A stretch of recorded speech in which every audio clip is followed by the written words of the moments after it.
Hello, everyone. It's library time, and today I am going to read The Sweetest Christmas.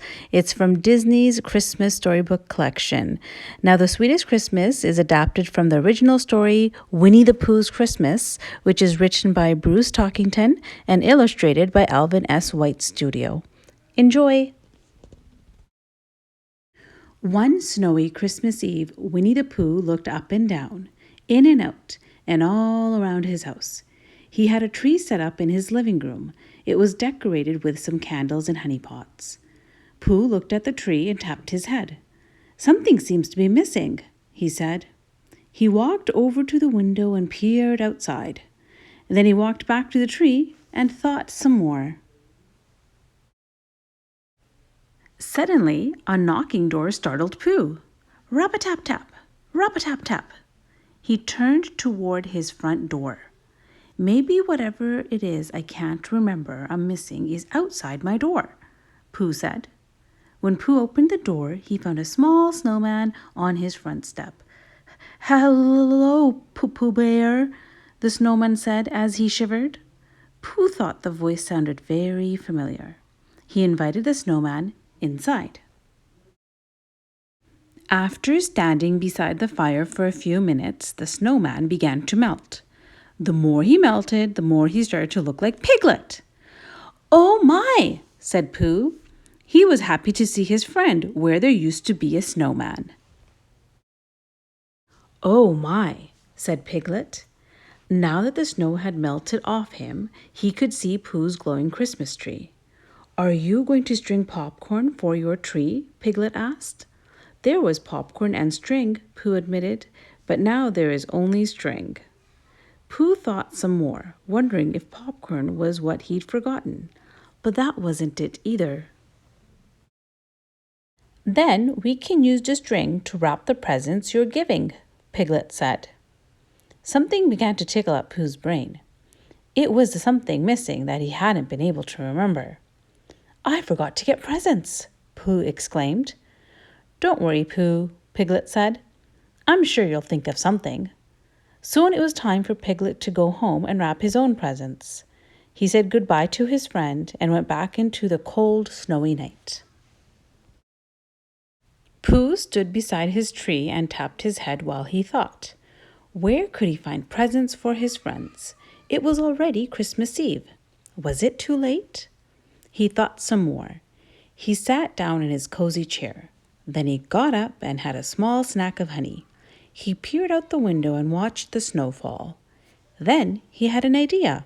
He still didn't know what to do about the presents he'd forgotten, but he knew where to find help. "Hello," Pooh called as he knocked on Christopher Robin's door. Christopher Robin opened the door and smiled when he saw the visitor. "Come in, Pooh Bear," he said. "Merry Christmas. Why do you look so sad on the most wonderful night of the year?"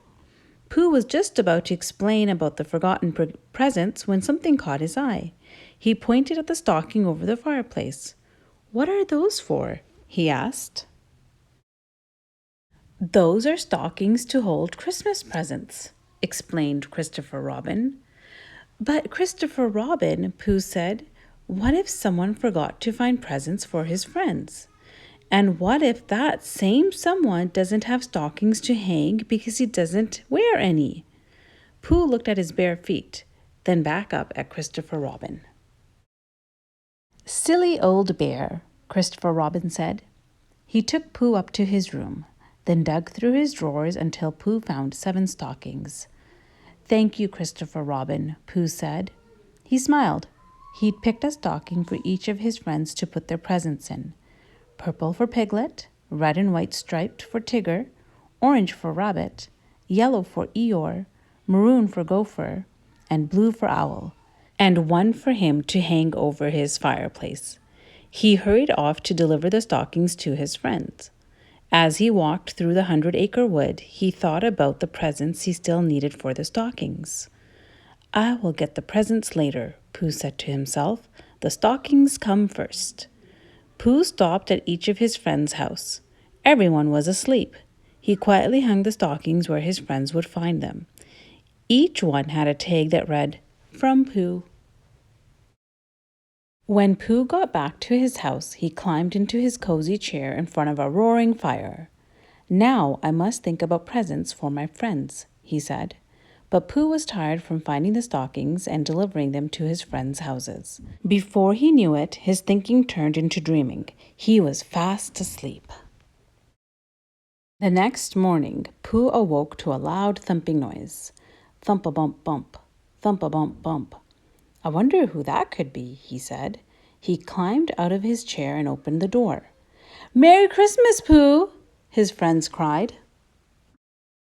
There on Pooh's doorstep stood Tigger, Rabbit, Piglet, Owl, Eeyore, and Gopher. They were each carrying a stocking from Pooh. Pooh scratched his head. All of a sudden, he remembered what had happened the night before.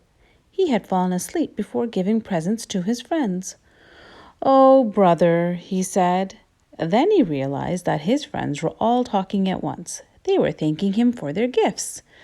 "No more cold ears in the winter with my new cap," Piglet said. "My stripedy sleeping bag is tigerific," exclaimed Tigger. "So is my new carrot cover," Rabbit said. "This rock-collecting bag will sure make work go faster," Gopher said. Eeyore switched his tail to show Pooh his new tail warmer. "No one's ever given me such a useful gift before," he said. Owl told Pooh his new windsock would help him with the day's weather report. Pooh looked at his friends. They were very happy with their stockings, even though there weren't any presents in them. "Something very nice is going on," Pooh said. "It is very nice, Pooh Bear," Piglet said. "It's called Christmas, Buddy Bear," Tigger said. He patted Pooh on the back. Then Pooh watched in surprise as each of his friends put a honey pot in Pooh's own stocking. "I don't know what to say," Pooh told his friends. He was thrilled by their gifts. Honey was his favorite treat. "Christmas is a wonderful holiday," Rabbit said, "especially when you have good friends to share it with." "Yep," Tigger agreed, "but I know how we can make the day even sweeter." He looked at the honey pot in Pooh's hand. An idea tickled at Pooh's brain. "Let's all have lunch together," Pooh said. He passed out the honey pots his friends just brought him. Christmas. What a sweet day indeed. Thank you for listening, everyone. I hope you enjoyed today's story. Remember to like, share, and subscribe to Library Time. Thank you.